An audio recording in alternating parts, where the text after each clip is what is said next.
What's going on, everybody, and welcome to GNR Central. And I wanted to continue in my series profiling different cool stories about Izzy Stradlin.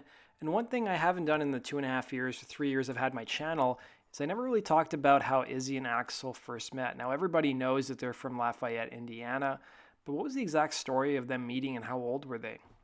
So Izzy did an interview back in 2001 where he talked a bit about how he met Axl, but we should first start with where Izzy was born. So he was born Jeffrey Isabel on April 8th, 1962, and Izzy, as he became known at school, is from Lafayette, the same Indiana backwater as his partner in crime, Axl Rose, or Bill Bailey, as he was called back then. So it's pretty a small town with a courthouse. It's got a college, a river, and some railroad tracks. So Izzy recalls how in the town they basically rode bikes, smoked pot, got into trouble, and it was pretty Beavis and Butthead, actually, Izzy said. So his grandmother played drums. She even had a band. So he said these old ladies who'd play swing and jazz at parties, and I'd watch the Partridge Family on TV and think, that looks good, I'll do that. So he first met Axl at Jefferson High School in the mid-70s. Izzy went on to say, I remember the first day at school, there was this big effing commotion. I heard all these books hit the ground yelling, and then he went running past me. A bunch of teachers chasing him down the hallway. So the next time Izzy and Axl would see each other, they'd be sitting next to one another in a driver's education class, and that's really where their friendship began. So Jeff was in some high school band or the other, just a bunch of guys who didn't really have a name, and he thought that his crazy new friend might make a great frontman. So Izzy knew at the time that he may not have been as academically gifted as Axl, but he was an astute reader of people, and from an early age, he settled in his own skin. The drummer in a school band, it was Izzy who persuaded the flame-haired youngster to have a go at singing. I thought, well, here's a guy who's completely crazy. He's a great singer, though.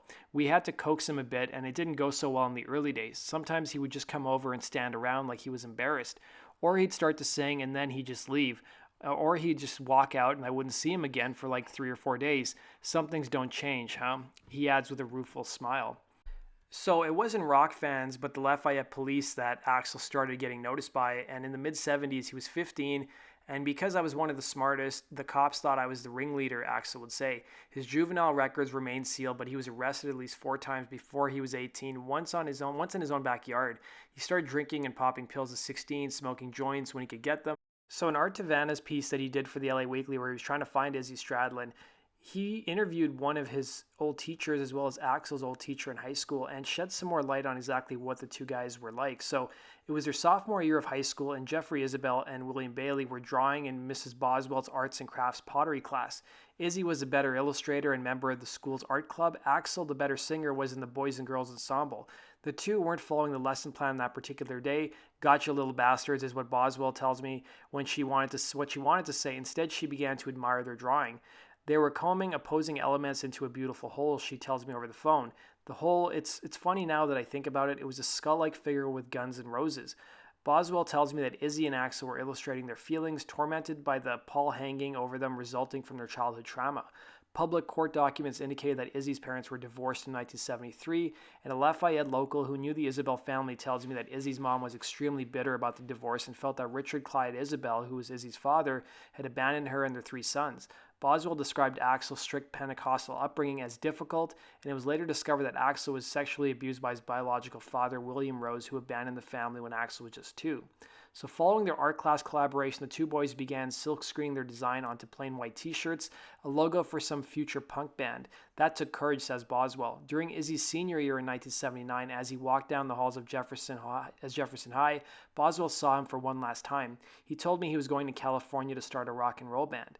Looking back at their history, it's clear why Izzy expects equality. On the schoolyard, they were always on the same level. On the Sunset Strip, they both ran the gang that first became the world's most dangerous band in the late 80s, then the most self-destructive in 1991. But over the years, Izzy has become the GNR Sega version of Brian Jones, who founded the Rolling Stones but was pushed to the margins by the more charismatic Jagger and Richards even before his death at the age of 27. So by the time Izzy left school at 17, he was the only person in Guns N' Roses to actually receive a high school diploma. He was ready. He decided for the big one to go to Los Angeles. So his reasoning for going to Los Angeles is, well, the weather was better and that's where everything was. So he hitched down to Hollywood and became the first drummer in the punk rock band Naughty Women, then the Atoms. But basically when part of his drum kit was stolen, he sold the rest of it, bought a bass, and joined a band called Shire. Then changed his mind and left again to become a guitarist. Being the guitarist seemed cooler than being the drummer, and most crucially, it was easier to write songs. So it was in the early 80s, and Izzy was living in a small apartment in Huntington Beach, an LA suburb, where he was occasionally joined by his old indie pal Axl. So Izzy said he came out like 3 times before he stayed. Then he probably at the end of 82, he came back out with his girl and rented an apartment, and that's when we finally stayed. Forming a band together just seemed like the obvious thing to do.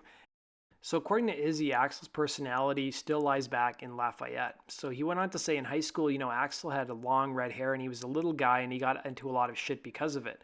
I think he never got laid too, in school at least. I hate to bring this up because it seems like it's getting nasty, he laughs, but he never got no pussy at school. So now the guy's a big effing rock star. He's got the chicks lined up, he's got the money, and he's got the people, and the power went to the guy's head.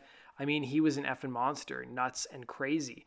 And I never saw it coming. I mean, this is my side of it. He'd probably say I'm crazy too, but I think he went power mad. Suddenly he was trying to control everything. Did you ever see those screwed up contracts he made journalists try to sign, he asks, referring to the notorious consent forms that Axl foolishly tried to foist on the media in 1991.